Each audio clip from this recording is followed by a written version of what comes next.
Nicolas Larcher qui va nous parler du département de sociologie de l'Université Le Havre-Normandie. Nicolas, bonjour. Bonjour. Est-ce que vous pouvez vous présenter un petit peu déjà vous personnellement? Oui, alors moi je suis maître de conférences en sociaux.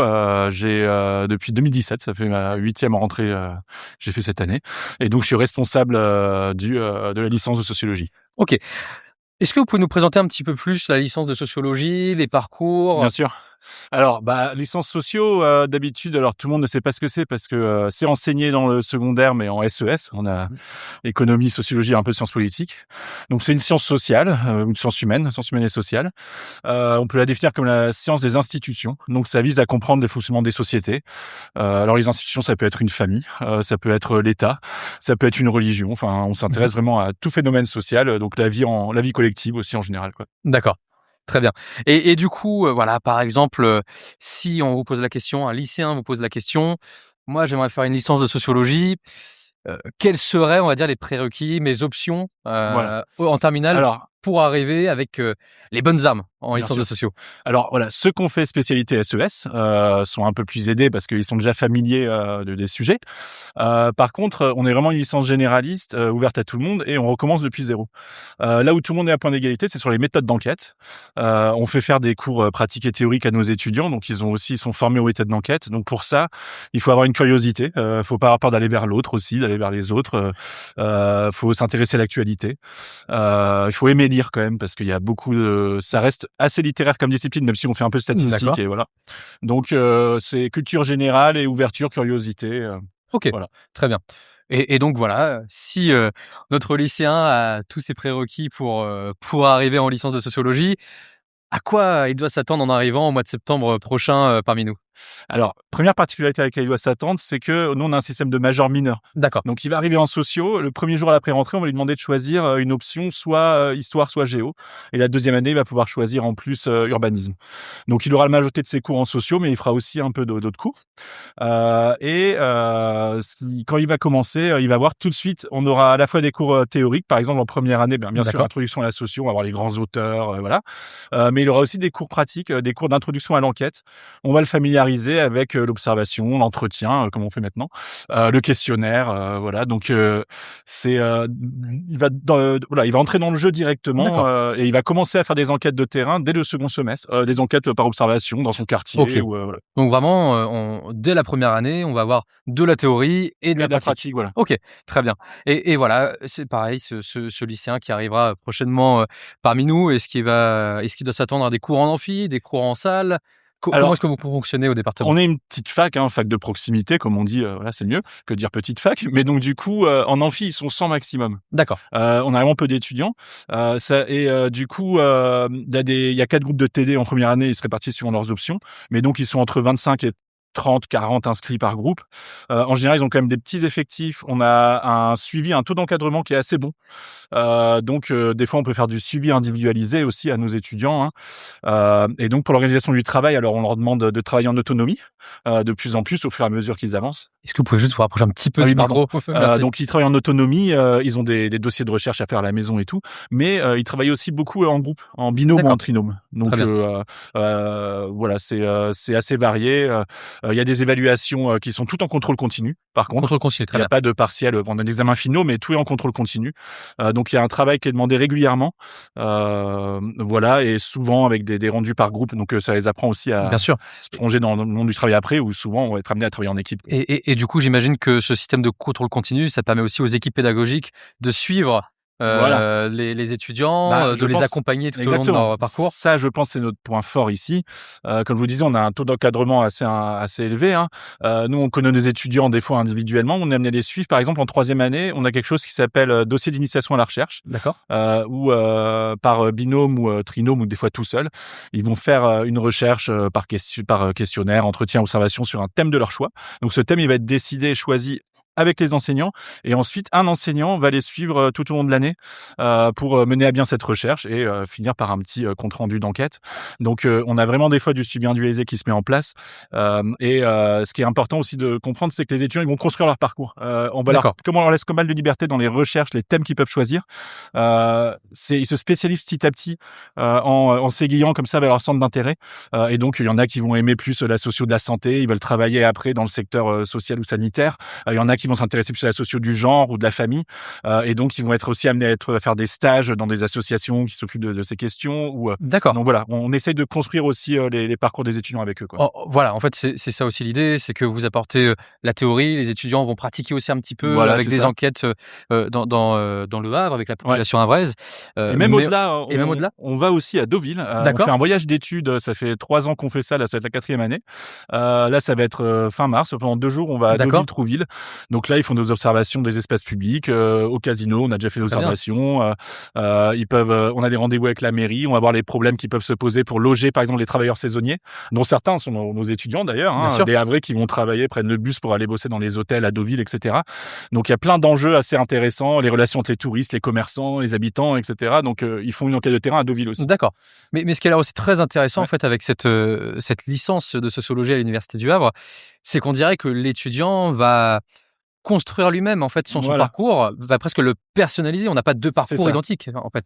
C'est ça, c'est ce que eux nous ont dit. Alors, la dernière fois que je les accompagnais, c'était au Carré des Docks, là, où il y avait deux de nos étudiantes qui faisaient la promo, qui répondaient aux questions des parents qui accompagnaient voilà leurs enfants pour leur choix d'orientation.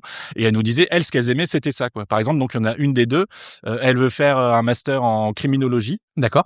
Et donc voilà, elle a commencé à faire un stage en recherche avec une collègue qui fait de la sociologie du droit. L'autre, elle voulait elle veut travailler dans l'éducation et en même temps, elle voudrait aussi faire un peu du social. Donc, elle a fait un stage dans une école, mais voilà, elle a pu choisir des sujets dans des sujets de recherche qui l'intéressent. Elle s'est orientée vers ces questions-là, quoi. Donc, D'accord. il y a vraiment une possibilité de se personnaliser son parcours. Donc, il y a les options, comme je vous disais. Mais la dernière chose aussi, c'est qu'en dernière année, on a aussi on appelle ça pré-professionnalisation. Donc, ils ont des parcours pré-pro, métier de l'enseignement, tourisme, ou alors encore c'est urbanisme. Et donc, ça les oriente pour après des débouchés vers les masters, quoi. D'accord. Bah, justement, parlons-en.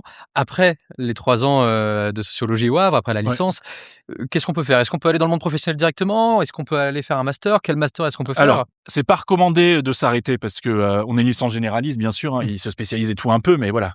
Il y a des élections qui sont arrêtées, hein, qui ont fait des concours ouverts à bac+3. En général, ils poursuivent quand même un master. D'accord. Je dirais le choix le plus normal, c'est soit métier de l'enseignement, donc ils vont en master MEF à Rouen Ici ou au à Havre Caen. aussi, enfin Alors il au Havre, il y a reste, pour le premier degré ici, c'est voilà, ça. ils peuvent rester ici. Ça, c'est peut-être un tiers de nos étudiants ou un quart. D'accord. Pas toujours pour être prof des écoles, il y a aussi pour le secondaire prof de SES. On a un nouveau parcours, une prépa au concours de CAPES de SES, en communication sociale. On a aussi métier d'urbanisme parce que là, on a 2 parcours de master en urbanisme. Donc ceux qui font l'option socio-urbaine, naturellement, ils se dirigent vers ces masters-là. Alors il y a au Havre, mais il y a aussi ailleurs, hein. Et puis pour le tourisme, il y a aussi un master tourisme qui est le seul master de Normandie qui est ici au Havre. Donc c'est ouvert aux sociologues, aux historiens, aux géographes parce que Bien c'est un sûr. champ pluridisciplinaire. Ils font aussi des enquêtes sur les publics, etc. Et alors on a d'autres qui vont plus loin. Pour le coup, là, c'est ce qu'on n'a pas au Havre. Ils vont faire des masters en communication, ressources humaines, sciences D'accord. politiques, voilà. OK. C'est ouvert sur plein de parcours. Très, très bien. Et est-ce que, vous aussi, on en a parlé tout à l'heure, avec Vincent qui est à la faculté des Oui, sciences, ouais, je le connais, ouais. et vous avec votre point de vue, parce que vous êtes à la faculté des humanités et sociétés du coup, C'est ça. voilà, quel est votre regard sur, les conditions pour les étudiants, les conditions de vie, les lieux de vie, les lieux pour réviser, pour étudier? Est-ce que vous avez une vision, On a ce magnifique endroit. Alors les téléspectateurs le voient pas là, mais la BU, c'est vraiment un endroit où ils peuvent toujours trouver de la place. Je crois que le nombre de places par étudiant, c'est le plus élevé de toutes les facs de France. Ouais. On a une magnifique BU. Il y a pas mal d'associations pour la vie étudiante aussi, qui sont assez actives, notamment pour les étudiants étrangers. On a beaucoup d'étudiants étrangers, ils se retrouvent dans des associations, alors des étudiants sénégalais, togolais, etc.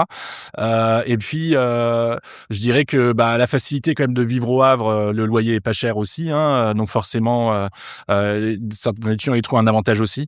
Et le fait qu'on soit une petite fac, je pense ils ont des bonnes conditions de travail bien pour sûr. ça. Il doit y avoir aussi beaucoup de cohésion dans les promotions et cetera? C'est ça, c'est des petits effectifs effective, donc c'est pas l'idée, vous allez être dans la fac, vous allez être perdu. Des fois, les étudiants ont peur de ça, hein, donc ils disent: «Mais en IUT, on est plus encadré et tout». Nous, honnêtement, on a des petites promos, hein.